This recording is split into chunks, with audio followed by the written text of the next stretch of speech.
Hi there, welcome to my presentation. This presentation is about my action research project.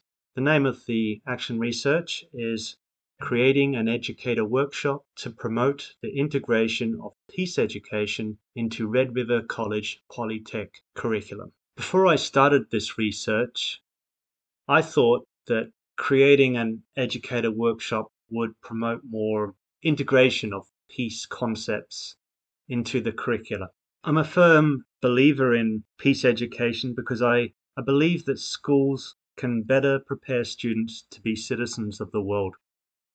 When I say peace education, I'm talking about a Freirean emancipatory education, a critical pedagogy that questions hegemony, injustices, inequities, and multiple forms of violence, physical, structural, institutional, and cultural. Peace education has different approaches throughout the world. Ian Harris, a peace education theorist, claims there are 5 types of peace education: international education, for example, globalization; human rights education; developmental education, for example, social justice; environmental education; and conflict resolution education. And this can be at the individual level or from the perspective of a society. So, for example, the UNESCO schools in Canada, their curriculum includes global citizenship, sustainability, development, climate action, and reconciliation, indigenous, truth and reconciliation education. So for me, peace education is a great fit for Red River College Polytech because it's Manitoba's largest polytech.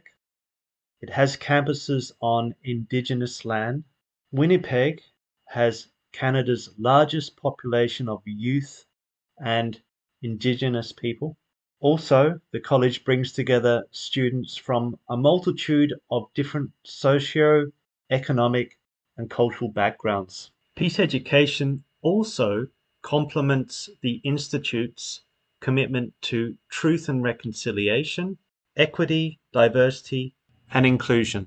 The action research at Red River College Polytech took place in October and November in 2021. My primary sources of information were one-on-one interviews with educational developers and instructional designers. I also took very detailed meeting notes during that period. My secondary research included academic journals, university library books, and I also attended events such as the Educating for Human Rights book series launch, and I also attended a conversation with an author event. During the course of my 2 years Masters of Education program, I'd written several research papers about peace education. Many of the barriers to peace education being infused into a curricula are similar across the globe. Red River College Polytech is no exception. It must be stated that I took a participatory approach to this study. I wanted to be a co-investigator with the participants. I wanted to research with them and not on them. Using the participatory approach, I was not only able to cross-triangulate with my secondary research, but I was also able to uncover other useful data. I found out that there is a lack of understanding of what peace education is and what it would look like in the polytech environment. All of the participants agreed that truth and reconciliation education is one of the peace topics that should be taught. Nonetheless, teachers are not sure how to authentically introduce peace into their curriculum. If peace education is to be transformative, it should not be considered a topic in isolation. The participatory approach I took to this research meant that we could discover other information along the way and ask other questions. For example, how does a college infuse an emancipatory pedagogy when its main aim is to satisfy the local labour market? How does peace education get delivered?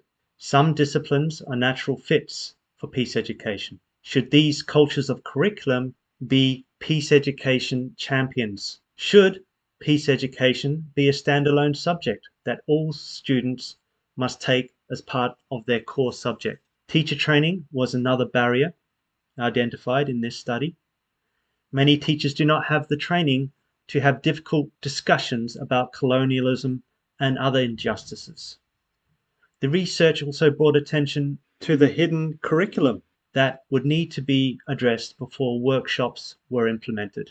This would mean teaching the instructors to teach in a more learner-centered way. In other words, problem posing and reflective practices, ways which fit and complement a culture of peace. In conclusion, my recommendation is to promote more reflective practice in the college. Find reflective champions. More research needs to be done on the hidden curriculum in the college and to make sure that this curriculum aligns with the college values and commitments. Lastly, the college could do some participatory action research on how peace education could be implemented in a polytech environment. In my opinion, Red River College Polytech is in a good position to teach this peace pedagogy, to differentiate itself, to teach this peace pedagogy in a realistic and applied context while meeting the demands of the capitalist world. I think that Red River College Polytech could offer a way of thinking that, in Giroux's words, is beyond the present, soaring beyond the immediate confines of one's experience, entering into a critical dialogue with history and imagining a future that would not merely reproduce the present.